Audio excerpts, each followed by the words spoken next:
Ladies and gentlemen, boys and girls, welcome to the 100th video for this car. I had no idea that it was going to take this long because I hadn't really intended to do this sort of level of repair. It was supposed to be just a lash up, get it through an MOT and rumble round in it, but it kind of grew into the different projects. Anyway, in celebration of the 100th video and the King's coronation, you see how I've timed these things to go together, deliberately of course. I thought to go with the rest of my outstanding production qualities. There we go.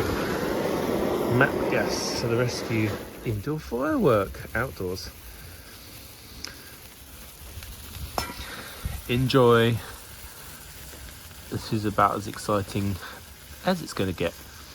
But the 100th video does in fact mark a significant step in the project, and that is, by the end of this video, the things you're going to see in but a moment, there will be no nasty horrible jobs to do anymore. The whole of the underside of the car will be finished. There will be no more rust, and it will be basically clean up of a few other components and then reassembly time. So it's quite cool that that will coincide with video 100, so enjoy. Really not looking forward to this. It's just going to be a messy, horrible, miserable job. I've put some plastic down under there, and I've unearthed my arsenal of tools. So I'm going to start with just a wire wheel on a grinder, and I've got my variable speed grinder so I can turn that right down. So rather than heating the stuff up and smearing it, it should just flick it away. I've got a strip and clean disc, so once the goop is out of the way, that'll take me back to bare metal.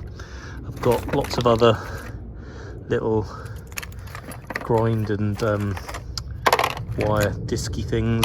I've also got some tungsten bits for surface rusting, hard to get places.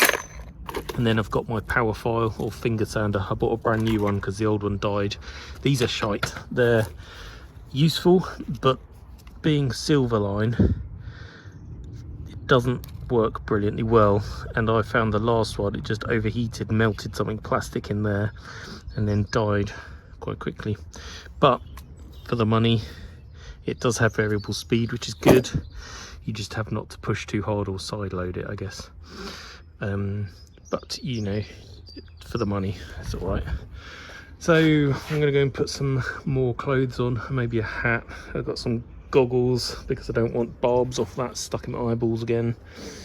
And yeah, I won't film it because you probably know what it's like. Right, I've done the first pass of the fair amount of this. Just taking it back to areas where I can see what I've got. Same as in here, all removed, back to metal. This is that whole floor pan area I did. That's all done. A few bits over there. Some of these brackets can now come off because I'm not putting that underbelly panel back on. And then up under here, just taking the worst of it off.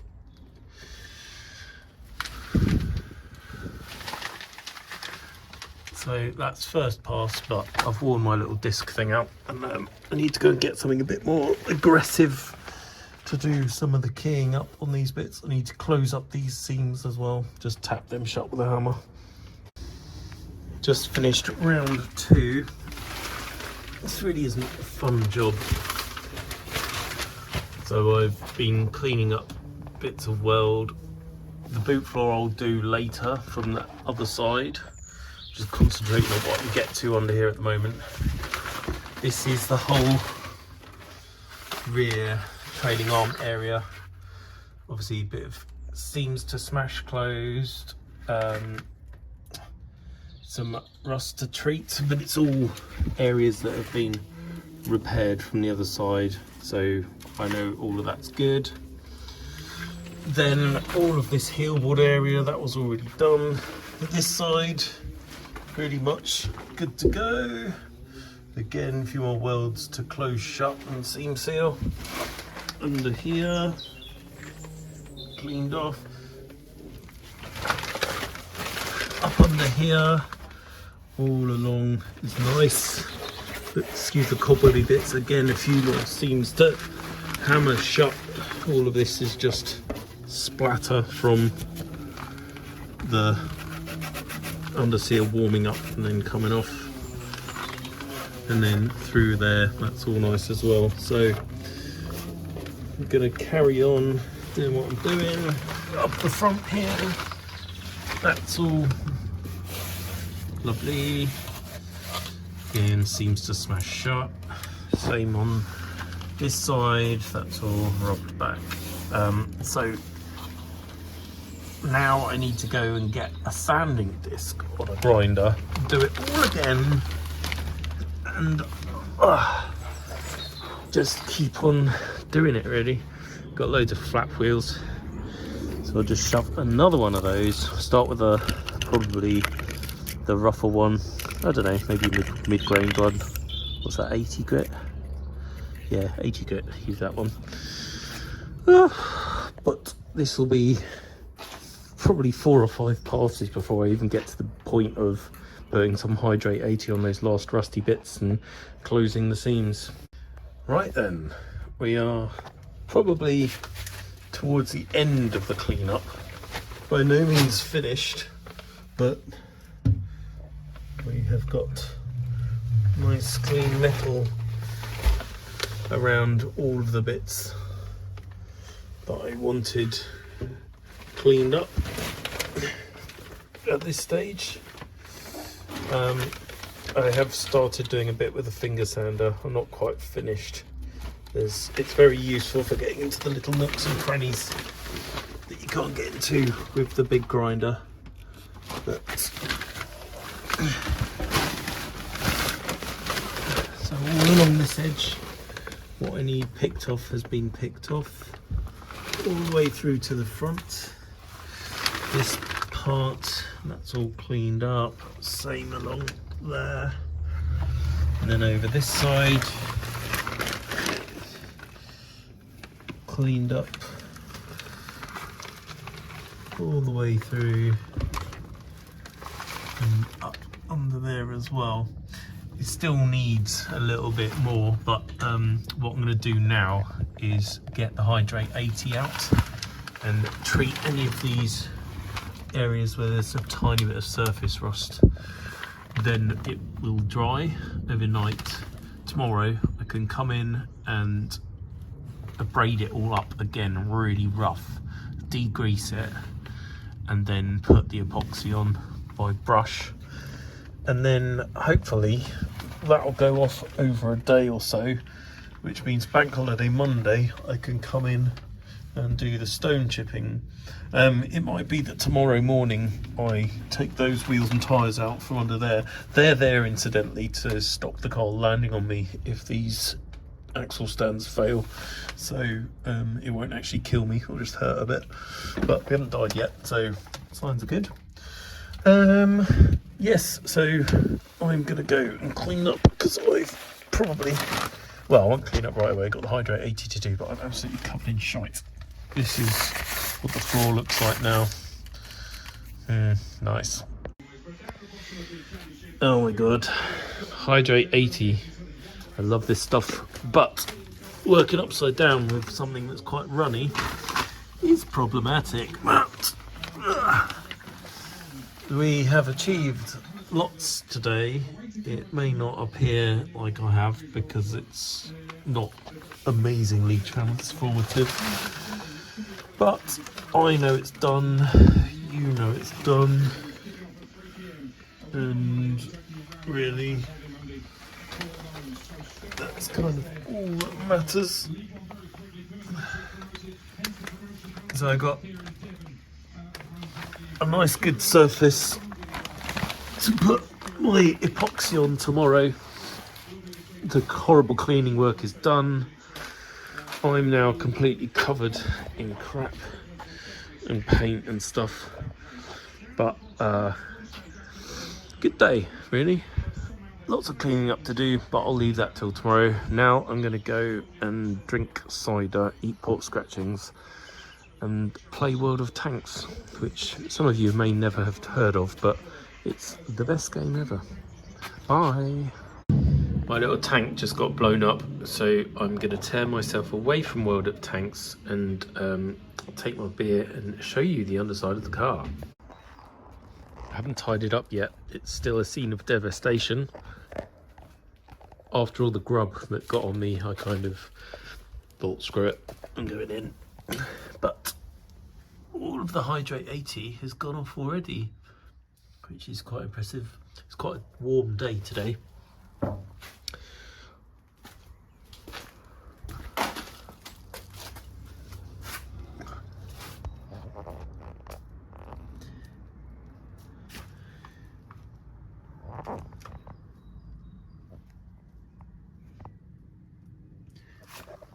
So tomorrow should be quite productive. I have spent my morning cleaning the floor after all of the scraping off of underseal that I did yesterday, and today I'm going to refit the gear selector, which I removed so that I could get the underbelly panel off. All of the Hydrate 80 has gone off.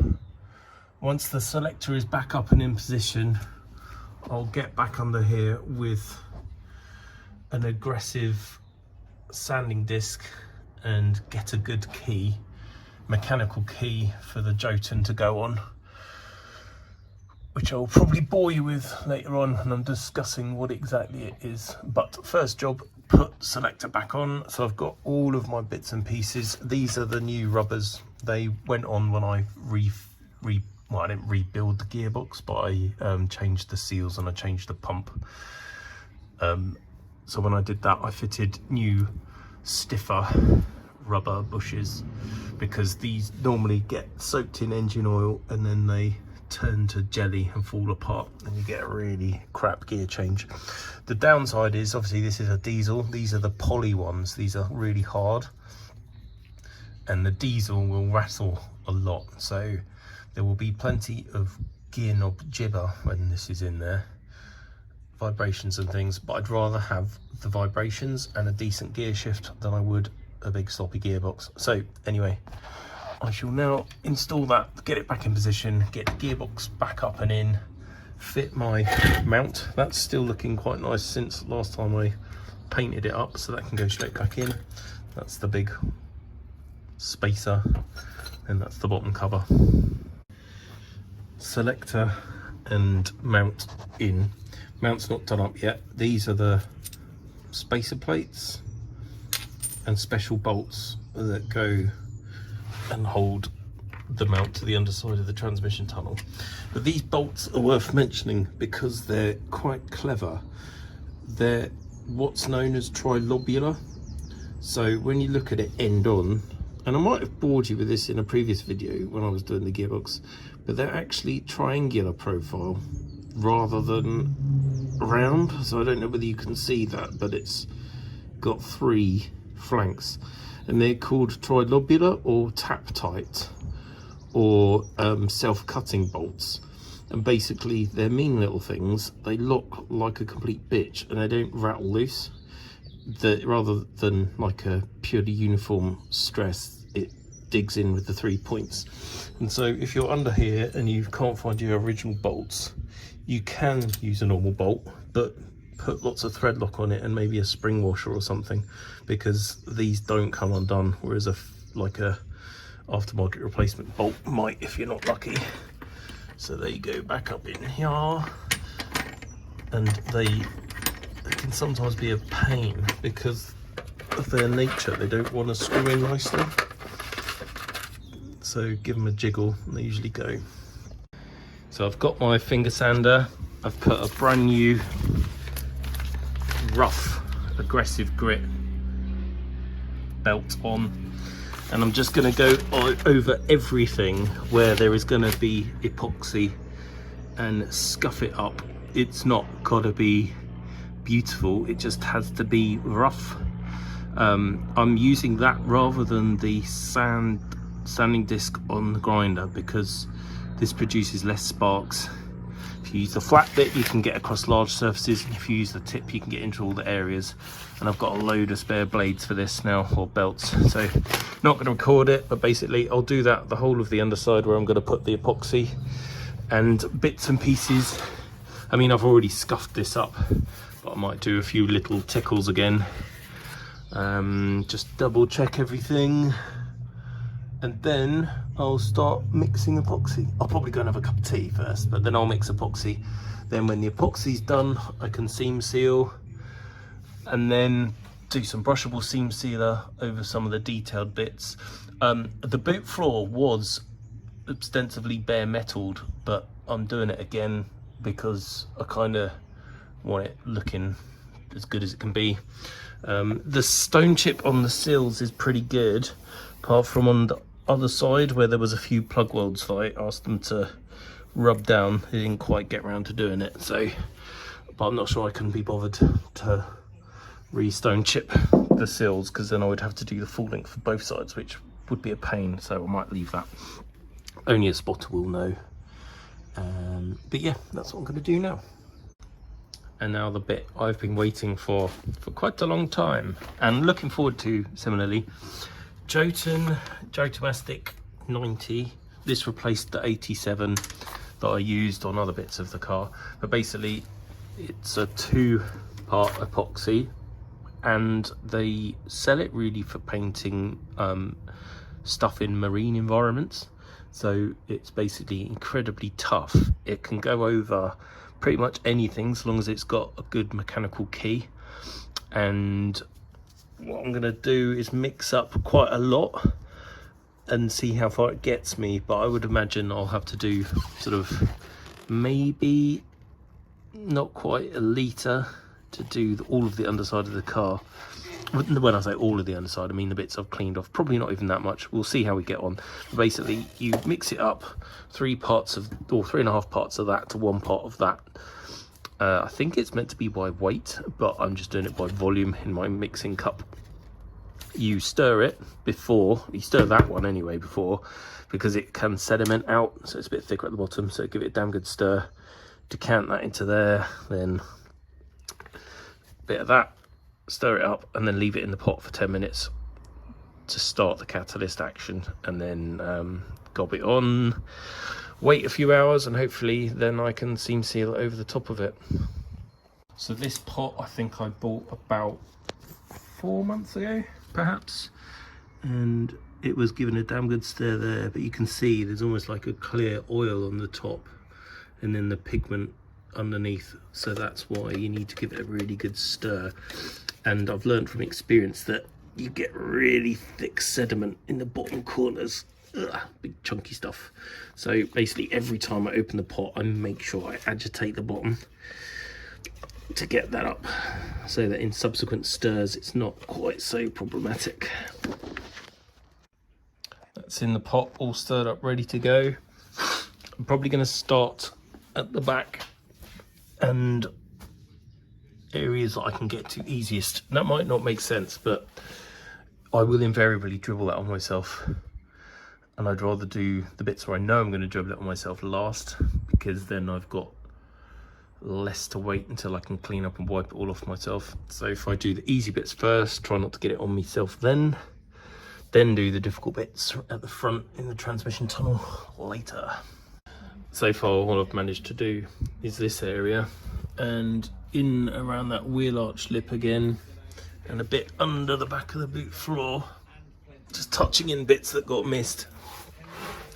I'll do the same on the other side and then crawl into the middle cave and work from the inside forward. Just so you can see why I'm doing it. This is ahead of seam sealing, so there'll still need to be seam sealer in here. But where this panel joins that one, there's a little gap. So I'm just feeding the epoxy into that to seal it, ahead of then putting seam sealer on top and then stone chip. So this thing should not rust. Okay, going pretty well. All of the underside areas are done, looking good.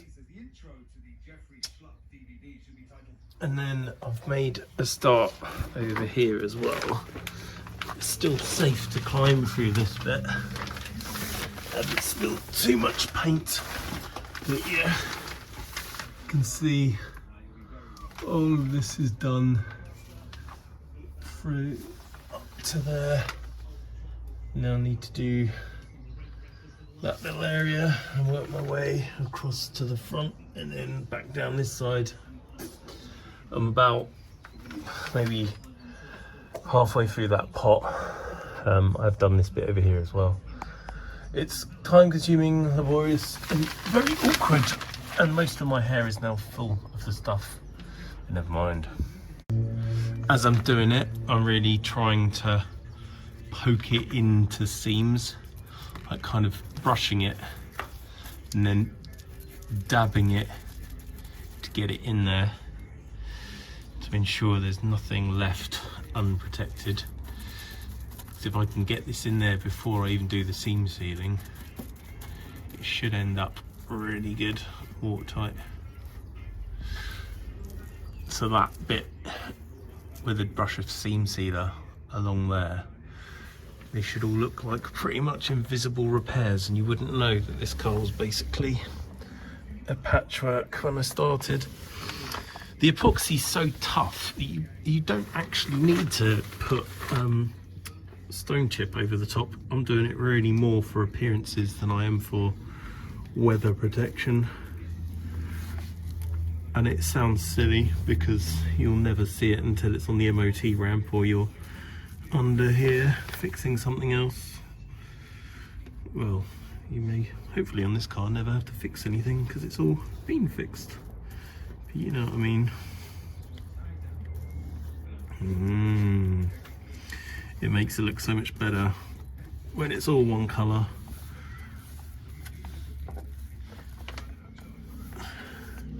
Also, to help the to help the stone chip stick to the epoxy, I'm painting this on and then slapping it with the side of the brush to leave a semi-textured finish.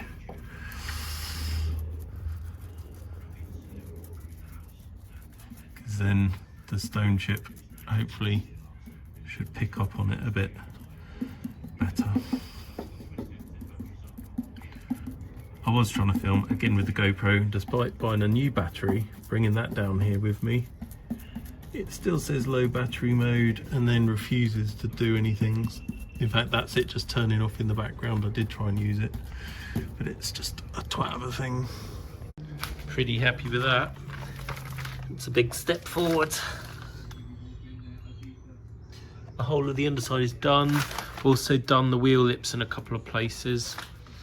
And a bit of the boot floor I did. So we have a nice rust-free protected floor, bit of seam sealing, stone chipping to do, which I'll have to wait and see how fast that goes off. It varies depending on how much catalyst you put in. It will always go off, but I put a little bit less in just so that I had time to use the whole pot. But it's 12 o'clock lunchtime and I'm going to call it quits there probably, and maybe come out and do some sealing tonight. Don't know. It's been a few hours and I've picked up, well no, it's been more than a few hours. It's almost the end of the day, and I've cleaned up my drip mat stuff. So I'm just going to have a quick look what it looks like now. And then I can see if it's tacked off enough for me to do my seam sealing. Oh, looks pretty good. Maybe a bit thin there, but it's not sticky.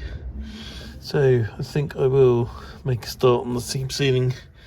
If it doesn't want to take, I won't bother.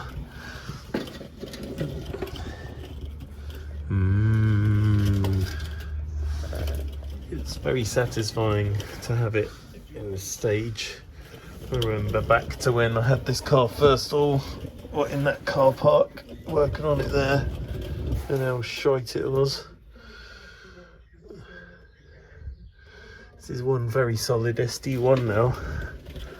By the time it's seam sealed, stone chipped, and then I also plan on drowning it in Dinitrol or cavity wax type of stuff. It will be amazingly treated. But yeah, I'm going to go find the seam sealer now and then start squirting. This is the one I'm using, Sikaflex. It's basically the same as Tiger Seal, any of those sorts of polyurethane seam sealer bonding agent things.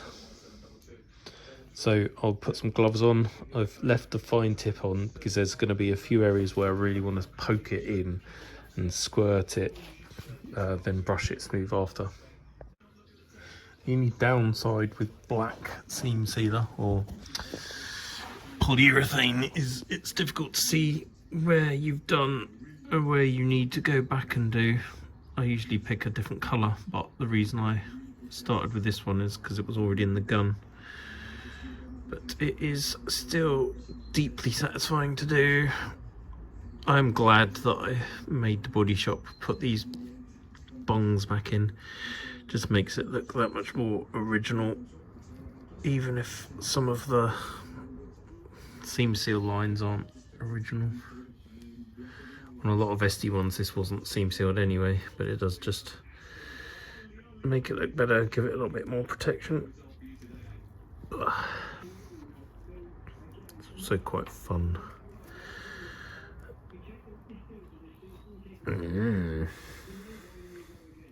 Thing is, if you put it on really thick, it makes it look like you're trying to hide bad welds. Well, I'm not, so I kind of maybe shoot myself in the foot a bit, but oh well. Not particularly interesting, but seam sealing is all done. In a way, I kind of wish, I don't know, if there was another way of doing it, because you do all that hard work for the welding, you put seam seal all over it and no one can see it, and then you stone chip it and you can't see it even more. But I guess it's not to show off the work, it's to make the thing waterproof and last a bit better. But I'm now going to go in and, I don't know, do something else for a while. Probably get paint off my arms. I did have quite a lot on me and I washed my arms with acetone and then all the skin died. Whoops. Right, see you next time. Morning again. Today could be quite a fun, enjoyable day, or it could be an absolute disaster. We won't know until the end because it's going to get messy because we are painting stone chip. This is Upol Gravitex. I've used it before on the police car, on this in fact, in the car park, when I redid the front underside, and a couple of other projects. They make, well, Upol make this and they make Raptor. This stuff is good because it's not nasty, or not as nasty to breathe. It's single pack, so it air dries. You don't have to mix anything, you just have to give it a really good stir or shake, and then that bottle screws onto the applicator lance like so, and then I've got an inline pressure reducing air trap thing in there. This is a real crap Chinese cheapy thing, and it doesn't seem to matter what I do with that valve. If I pull the trigger, I only get about 20 psi through the gun, so we'll just have to see how that works. I've set up a board, so I'm just going to play with how close I have to hold the gun to the surface to get the sort of stippled finish I want. What have I done to the car? I've done some rather lazy masking of the wheel arches and the sill edge, and then I have decided that I will throw a bit more on the back of the car than I was originally intending, so I've masked up the back as well. So we're gonna shake that bottle up, put it on the gun, squirt a bit out, see what it looks like, and if we're feeling bold, just go for it. Real world test. I haven't pulled the trigger yet. We will have a go now. Yeah, see what happens.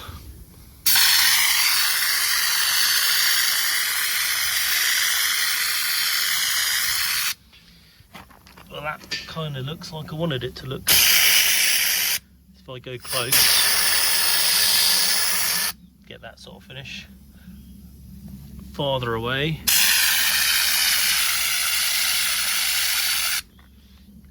granular blobby.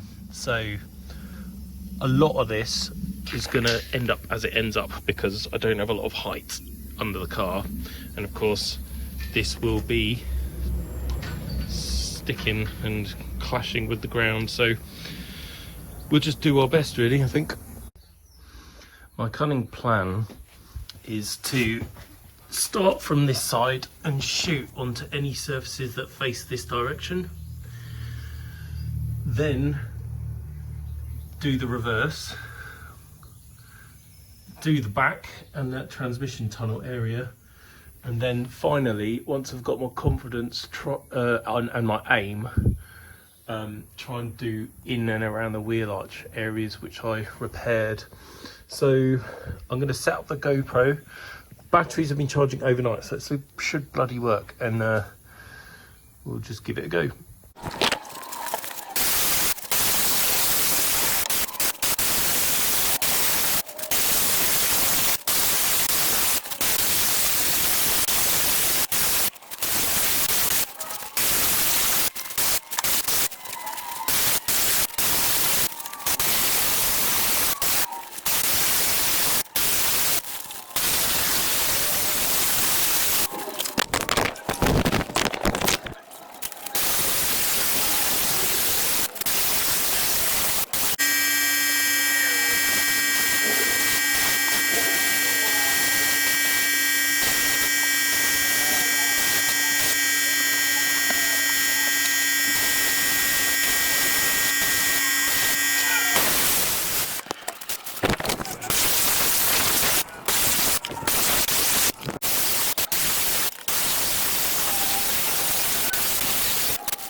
Well, that I think is that.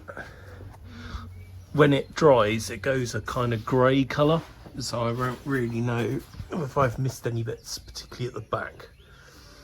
But all of that is done, and I'm glad I did it now because it all just looks a bit more blended in and smooth.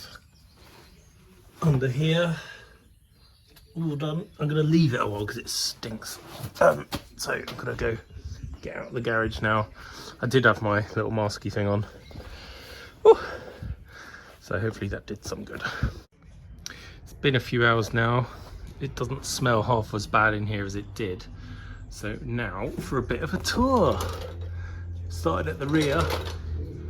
That is all now one shade of grey black, all sealed together. This wheel arch area all done. Actually looks up kind of weird in this camera for some reason, I don't know why. But let's get under the car. So under the rear where the axle goes, that's all done. No rust or grot. There's a few funny seams, but hey, nobody's ever going to see it. All that's back together. All under here. All seam sealed and lovely.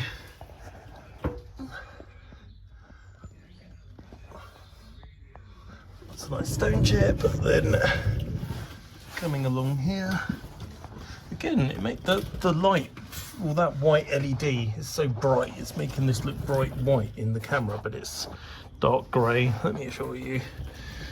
But yes, oh, lovely, sealed.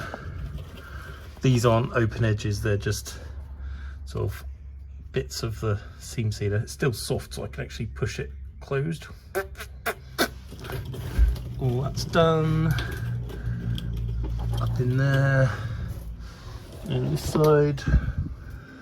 All sorted.